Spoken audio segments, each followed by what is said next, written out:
Speaking of that, I was at this event called Bina on Wednesday night, and Bina is an outreach part of some Jewish-Israel connection, and so they had four very erudite speakers speak for like 15 minutes each, and one spoke on Jewish classical music composers, another spoke on would there have been a modern state of Israel if there hadn't been a Holocaust, another one spoke on Israeli folk dancing, another woman spoke on what startup companies can learn from Israel. And like I was kind of met a few people, and I was like talking to this one woman. I was like, and I didn't have any real particular romantic or sexual interest in her. And we were talking about how men tend to look at women in the chest. And she said, well, once again, Levi turning the topic to sex. She said, I tend to like check out women's asses. I thought, whoa, and this is a professional woman. This isn't some hooker. Oh, this is someone who's above your level. This is someone above me. This is someone above me. And I said, whoa, you check out women's asses. Are you bi, or are you a lesbian? She said, no, I'm completely heterosexual, but I just like to look at them. I said, well, what do you look for? And she says, well, is it tight? And I said, well, could I have a look at yours? And she said, sure. And so she turned around, showed me her ass. Like she was wearing. This is some conference you went to that night. Yeah, she was wearing these tight jeans. Yeah. She had like the tightest, most delectable ass I've seen. It's just like, oh, I describe it in more detail, but I'm a man of holiness. And it's like, it was funny, that conversation. So I said, oh, could you point out some other fine asses in the room? And so she did. I said, oh, that girl over there and that girl over there. And so we were like comparing and contrasting, talking about, and it's like that completely flipped a switch for me. Like, until then, I wasn't particularly interested in her. But when she got like that visceral, it's like, whoa, this is my kind of girl. Like, this is someone who I can talk to in like a completely genuine way. So you've really got to be careful out there when you go to Jewish social events, because you'll have women start talking to you about how they look at women's asses. That's really Amalek speaking.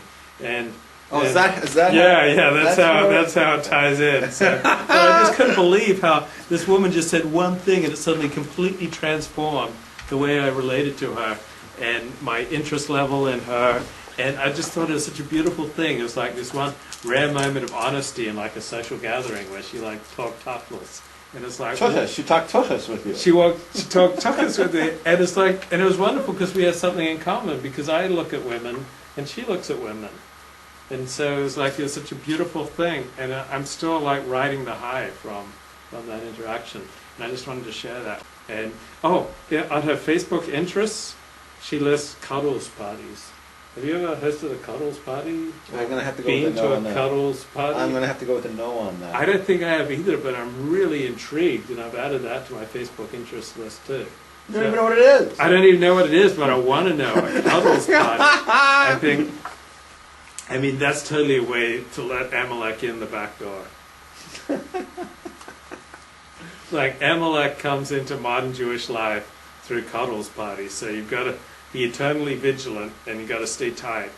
So there's always a temptation. Like, if I was working in outreach, like let's say I was a Kiruv rabbi, and I was out there trying to bring in people to the Torah, I'd probably get into a lot of sexual trouble.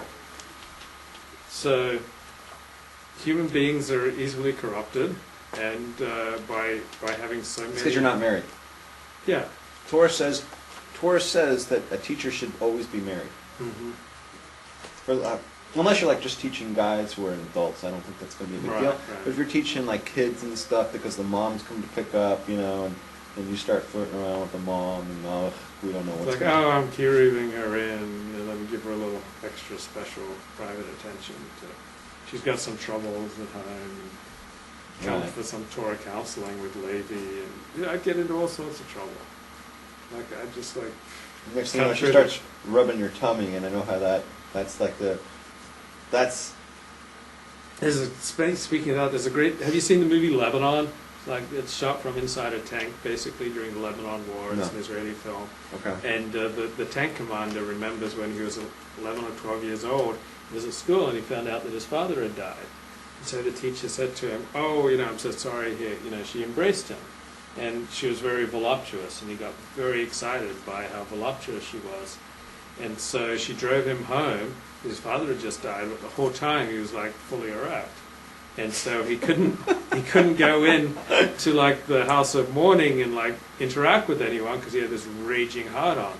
So he kind of went to his room, and his teacher went with him, and she was like wanting him to cry, and he could kind of tell that. So he thought, oh, my father's dead, my father's dead, my father's dead, and he kept saying that till he started crying. And when he cried, she held him as he was crying, and he felt like his boner just like pushing into her stomach. And then they were kind of like rocking back and forth as she was comforting him. And then she kept telling him, let it out, let it out, let it out, let it out, let it out. And she's rocking back and forth. And he's like, they're rocking back and forth, and he's like rubbing against her. Finally, he lets it all out, and he felt so much better. So that's what you were afraid of teaching for? Yeah, I'm afraid of being a teacher because I could totally see. One minute you're teaching, and yeah, the next minute you're like, oh, I had this disaster happen. It's like, oh, I'm so sorry. Yeah. And I thought that was just the greatest story. Like I can totally see that when I was like 11 or 12, and like some disaster happening. And one of my hot teachers was like, let it out, let it out. Oh.